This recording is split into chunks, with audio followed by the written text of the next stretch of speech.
तो बच्चों, welcome to your science class. I am your Shilpa ma'am. ठीक है, और आज हम पढ़ने वाले हैं human digestive system. Chapter start करने से पहले या टॉपिक स्टार्ट करने से पहले मैं होप कर रही हूँ कि आपको वीडियोस अच्छे लग रहे होंगे, पसंद आ रहे होंगे और आप इसको लाइक और शेयर बिल्कुल कर रहे होंगे। ठीक है, तो आज टॉपिक पे आते हैं। ये टॉपिक बहुत ही रेलेवेंट है। 6th क्लास से लेकर 10th क्लास तक ये टॉपिक आता ही आता है, यानी ह्यूमन डाइजेस्टिव सिस्टम हमें पढ़ना ही पढ़ना है। ठीक है, इवन अगर आप 10th के बाद भी साइंस लेते हैं तब भी 11th और 12th में बहुत डिटेल में आपको ह्यूमन डाइजेस्टिव सिस्टम पढ़ना पड़ेगा। और यदि आप साइंस नहीं भी पढ़ते हैं तो फिर भी ये टॉपिक बहुत ज्यादा रेलेवेंट है, क्योंकि रोज ही हम खाना खाते हैं तो हमें ये जानना इंटरेस्टिंग ही लगेगा। आई होप कि हमारे खाना पेट में जाके कहाँ कहाँ जाता है और वो डाइजेस्ट कैसे होता है। तो आइए टॉपिक को स्टार्ट करते हैं। टॉपिक स्टार्ट होता है, सबसे पहले हम खाना खाते हैं, फूड लेते हैं। आपको पता है फूड में बहुत सारे कंपोनेंट्स है जो हम ऑलरेडी पढ़ चुके हैं। कार्बोहाइड्रेट है, प्रोटीन है, फैट्स है, वाटर है, मिनरल्स है, फाइबर्स है। इन सब का डाइजेशन होना जरूरी है क्योंकि हमारी बॉडी में एनर्जी प्रोड्यूस होनी है। तो स्टार्ट करते हैं। सबसे पहले जो आता है माउथ। हम खाना मुंह में लेते हैं, माउथ में लेते हैं। तो आपने कभी कभी देखा होगा कि खाना हमने नहीं भी खाया है फिर भी हमारे मुंह में पानी आ जाता है। ये तो हिंदी में कहावत भी है, मुंह में पानी आ जाना। इसका मतलब क्या है? मुंह में पानी आना मतलब साइंटिफिक लैंग्वेज में इसको बोलेंगे सलाइवा सिक्रीट होना। यानी खाना खाने से पहले ही, खाने की स्मेल से ही हमारे मुंह में सलाइवा सिक्रीट होने लगता है। यानी सलाइवा का भी एक मेन रोल है डाइजेशन में। यानी जब हम खाना खाते हैं और टीथ के द्वारा उसको च्यूइंग करते हैं तो जो सलाइवा है वो हेल्प करता है उसकी डाइजेशन में। ठीक है, तो सलाइवा जो है सलाइवरी ग्लैंड से सिक्रीट होता है। सलाइवा जो है सलाइवरी ग्लैंड सिक्रीट करता है। ठीक है, इसके अलावा इसमें बहुत सारे एंजाइम्स भी हैं। एंजाइम्स कौन कौन से हैं? टाइलिन और अमाइलेज। ठीक है, यानी मुंह के अंदर दो एंजाइम सिक्रीट होते हैं जिनका नाम है सलाइवरी अमाइलेज और टाइलिन। इनका फंक्शन क्या है? एंजाइम्स का बेसिकली देखो, आप नॉर्मली देखें तो एंजाइम्स क्या होते हैं? प्रोटीन के बने हुए होते हैं और इनका काम होता है किसी भी प्रोसेस को, केमिकल प्रोसेस को या केमिकल रिएक्शन को फास्ट कर देना। ठीक है, तो एंजाइम जो सबसे पहले हमारे मुंह में ही सिक्रेट होना स्टार्ट हो जाते हैं जिनका नाम है अमाइलेज और टाइलिन, ये कार्बोहाइड्रेट की डाइजेशन में हेल्प करते हैं। या अल्टीमेटली जब हम च्यू करते हैं फूड तो उसमें क्या क्या चीजें मिक्स हो रही है? सलाइवा मिक्स हो रहा है, एंजाइम मिक्स हो रहा है और टीथ के द्वारा उसका ब्रेक डाउन हो रहा है। जब ब्रेक डाउन हो जाएगा तो बोलस का फॉर्मेशन होगा। किसका फॉर्मेशन होगा? बोलस। बोलस यानी जो इजीली हमारे फूड पाइप के थ्रू नीचे मूव कर जाए। ठीक है, अब क्या होगा? माउथ के बाद, माउथ में तो ये एक्टिविटी हो गई, हमने दांतों से चबा लिया, टंक ने उसको अंदर स्वेलो करने में हेल्प किया। तो अब क्या होगा? ईसोफेगस। ईसोफेगस यानी फूड पाइप के थ्रू आपका फूड अब स्टमक में जाएगा। ठीक है, स्टमक एक मस्कुलर सैक है, सी शेप्ड एक ऑर्गन है जहां पे आपका खाना अल्टीमेटली रीच करता है। अब स्टमक में डाइजेशन का प्रोसेस और अच्छे से होता है। उसमें क्या क्या चीजें प्रेजेंट होती हैं? स्टमक में म्यूकस है, HCl है और बहुत सारे गैस्ट्रिक जूस है। ठीक है, म्यूकस का क्या काम है? क्योंकि हम बहुत डिफरेंट टाइप के खाना खाते हैं, तीखा भी खाते हैं, स्पाइसी खाते हैं, नमकीन खाते हैं, तो क्या करता है म्यूकस? क्या करता है? स्टमक की वॉल को प्रोटेक्ट करता है, यानी ये प्रोटेक्टिव है। और साथ ही साथ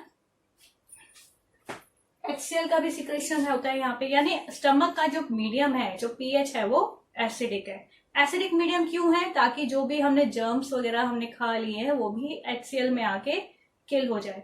दूसरा, HCl इसलिए भी इंपॉर्टेंट है क्योंकि जो गैस्ट्रिक जूस में एंजाइम रिलीज होता है जिसका नाम है पेप्सिनोजन। पेप्सिनोजन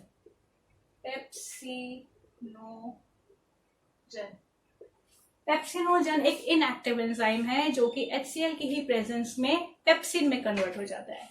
ठीक है, पेप्सिन में कन्वर्ट हो जाता है, यानी पेप्सिनोजन HCl की प्रेजेंस में पेप्सिन में कन्वर्ट हो जाता है, जो कि अल्टीमेटली किसकी डाइजेशन में हेल्प करता है? प्रोटीन की। किसके डाइजेशन में हेल्प करता है? प्रोटीन की। यानी स्टमक में प्रोटीन का डाइजेशन स्टार्ट हो जाता है। अब आपका फूड बहुत सारे डाइजेस्टिव जूसेस के साथ मिक्स हो जाएगा अब फूड जो है ब्रेक डाउन होगा उसका, और अब वो मूव करेगा और नीचे, यानी अब वो जाएगा स्मॉल इंटेस्टाइन में। ठीक है, small intestine. Small intestine 5 metre long है, 5 मीटर लॉन्ग है। ये ऐसे इसका शेप है, आप यहाँ देख सकते हैं, बहुत ही ज्यादा कर्व्ड है, कर्वी है, और ये अल्टीमेटली 5 मीटर लॉन्ग है। सबसे ज्यादा डाइजेशन और फूड का ब्रेकडाउन और एनर्जी का प्रोडक्शन स्मॉल इंटेस्टाइन में ही होता है। स्मॉल इंटेस्टाइन 3 पार्ट्स में डिवाइडेड है। उसका नाम है डिओडेनम, जेजुनम और इलियम। डिओडेनम, जेजुनम और इलियम। डिओडेनम में मैक्सिमम डाइजेशन ऑफ फूड होता है। ठीक है, अब यहाँ पे आपने देखा होगा बहुत सारे एसेसरी ऑर्गन्स भी हैं जो हेल्प करते हैं डाइजेशन ऑफ फूड में। तो 2 ऑर्गन्स जो है जो कि हेल्प करते हैं डाइजेशन में, वो है लीवर और पैनक्रियास। लीवर और पैनक्रियास क्या करते हैं, अपने जो डाइजेस्टिव जूसेस है और एंजाइम्स है वो स्मॉल इंटेस्टाइन में सीक्रेट करते हैं। ठीक है, तो लीवर क्या सीक्रेट करता है, बाइल जूस। ठीक है, और पैनक्रियास क्या सीक्रेट करता है, कीमोट्रिप्सिन और लाइपेज। कीमोट्रिप्सिन और लाइपेज। तो ये सारा सीक्रेशन क्या होता है, स्मॉल इंटेस्टाइन में, डिओडेनम में आ जाता है। अब आपका फूड भी वहां आ गया है, तो होता क्या है कि वहां पे अब एल्कलाइन पीएच हो जाती है। बाइल जूस की वजह से वहां पे पीएच जो है अब आपकी एल्कलाइन हो जाती है। स्टमक में एसिडिक होती है और स्मॉल इंटेस्टाइन में एल्कलाइन यानी बेसिक।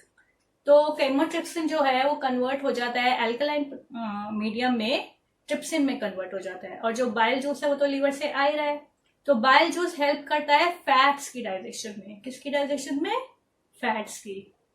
और ट्रिप्सिन हेल्प करता है प्रोटीन की डाइजेशन में, और लाइपेज हेल्प करता है कार्बोहाइड्रेट की डाइजेशन में। तो यहाँ पे 3 चीजें हैं जो कि हेल्प कर रही है डाइजेशन में।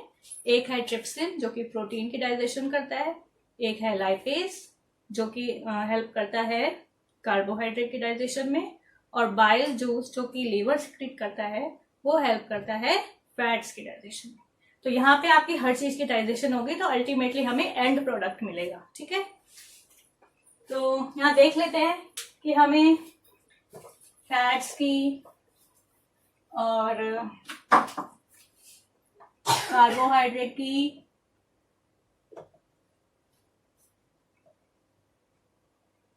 और प्रोटीन की डाइजेशन के बाद क्या मिलता है।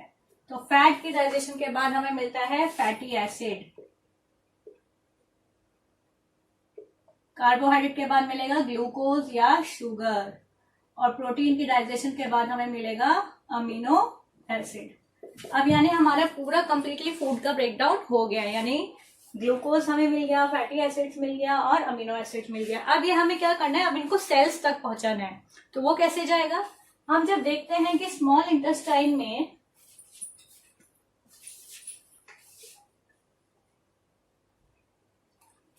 स्मॉल इंटेस्टाइन का अगर मैं स्ट्रक्चर बनाऊं तो यहाँ पे बहुत सारे फिंगर लाइक प्रोजेक्शंस होते हैं। बस ध्यान से सुन लीजिए, स्मॉल इंटेस्टाइन जो होती है, छोटी आंत, उसमें बहुत सारे फिंगर लाइक प्रोजेक्शंस होते हैं, मिलियंस में होते हैं। ये फिंगर लाइक जो प्रोजेक्शंस होते हैं ये ब्लड सप्लाई से, they are full of blood supply. ठीक है, ब्लड सर्कुलेशन से ये फुल होते हैं। तो होता क्या है कि जो भी आपका एंड प्रोडक्ट बना है यहाँ पे, ग्लूकोज, फैटी एसिड और अमीनो एसिड, ये एब्जॉर्ब हो जाता है। तो विली क्या करता है, सबको एब्जॉर्ब कर लेता है। एब्जॉर्ब करने के बाद ब्लड के द्वारा पूरी बॉडी में सर्कुलेट कर देता है, और सेल्स क्या करते हैं, इनको यूटिलाइज करके एनर्जी का प्रोडक्शन करते हैं। यानी अब आपको पता चला कि जब हम खाना खाते हैं तो एनर्जी की प्रोडक्शन कैसे होती है। जब हम खाना खाते हैं वो अल्टीमेटली जब स्मॉल इंटेस्टाइन में पहुंचता है और उसका एंड प्रोडक्ट आता है, तो वो विली के द्वारा, जो कि फिंगर लाइक प्रोजेक्शंस हैं, उसके द्वारा एब्जॉर्ब हो जाते हैं ब्लड में। और ब्लड तो हमें पता ही है पूरी बॉडी में सर्कुलेट होता है, तो ब्लड के द्वारा वो हर सेल्स में पहुंच जाते हैं। ठीक है, अब फूड आपका और नीचे मूव करेगा, डिओडेनम और जेजुनम में जाएगा, वहां पे भी एब्जॉर्प्शन होगी, और मूव करते करते लार्ज इंटेस्टाइन में चला जाएगा। लार्ज इंटेस्टाइन में बेसिकली क्या होता है, पानी का एब्जॉर्प्शन होता है सबसे ज्यादा, वाटर का एब्जॉर्प्शन सबसे ज्यादा लार्ज इंटेस्टाइन में होता है, और साथ ही साथ जो वेस्ट प्रोडक्ट है उसका रिमूवल भी लार्ज इंटेस्टाइन के द्वारा होता है, रेक्टम से। ठीक है। तो आज आपने सीखा कि हमारी बॉडी में, ह्यूमन डाइजेस्टिव सिस्टम में, माउथ से लेकर रेक्टम में कौन कौन से एंजाइम्स और कौन कौन से ऑर्गन्स जो कि रोल प्ले करते हैं और डाइजेशन में हेल्प करते हैं। ठीक है, आई होप आपको टॉपिक समझ में आ गया होगा। अगर आपको टॉपिक समझ में नहीं आया है, जैसे वो तो हो नहीं सकता वैसे, तो आप ऐसा करिएगा कि कमेंट सेक्शन में लिख दीजिएगा कि मैम ये टॉपिक मुझे समझ में नहीं आया। ठीक है, और वीडियो को लाइक करिएगा, शेयर करिएगा और सब्सक्राइब जरूर करिएगा। Have a good day.